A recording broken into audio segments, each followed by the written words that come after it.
But take me through Benjamin Sesko, first of all, because what we've seen from him so far looks elite in this RB Leipzig shirt. Yeah, I think he's one of those players that looks like an obvious scout's dream. When you go to watch a player, you go, oh man, the vertical leap, the size, the power, the striking ability. I still think he has a little bit of a ways to go in terms of actually putting it together, in terms of being a finished product, being that top-level striker. The production hasn't quite been there, but it's just one of those where you watch him play, you go, oh, I see this. I've seen this before. This can work. He's going to be a good player, you would think, at some point. But I just think in the overall, I was a bit disappointed in the performance that Leipzig as a team put out. And I think the reason why I felt that way is because you go into the season, they have Sesko, they have Lois Openda, they have Xavi Simons. This should be a team in the attack that is unstoppable, and I never really felt that of Leipzig last season. Disappointing in the Champions League, disappointing in the Bundesliga to not even make Europe. So I think Sesko still has a little bit of a ways to go, but you can understand why clubs are looking at him going 75, 80 million, why Leipzig won 75, 80 million, because this is a player that obviously projects to being a future star, but right now it's only projects. It's not quite that finished article. So when you see the links to Manchester United, you see the links to Newcastle, depending, of course, how Alexander Isak, who's another person we're going to talk about on this, plays out. How do you see him fitting at Man United? Do you see that being him being the target man and the #1 striker as soon as he walks in through the door, if he does walk through the door?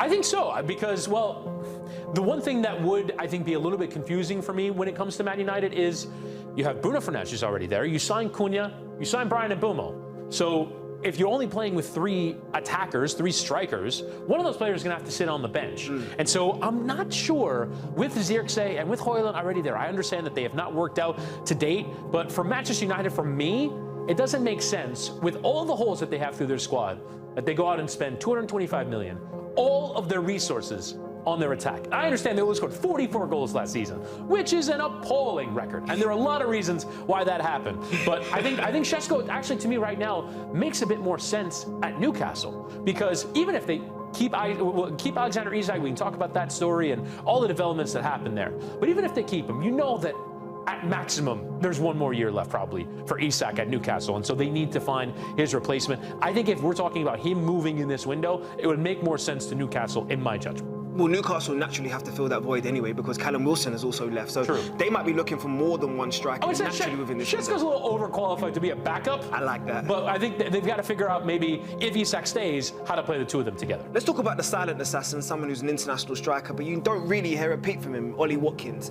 I know saw the transfer deadline bid last January in terms of from Arsenal, and he looked like he had agreed terms and wanted to explore what looked like Champions League football more consistently. But how do you see his future in this window?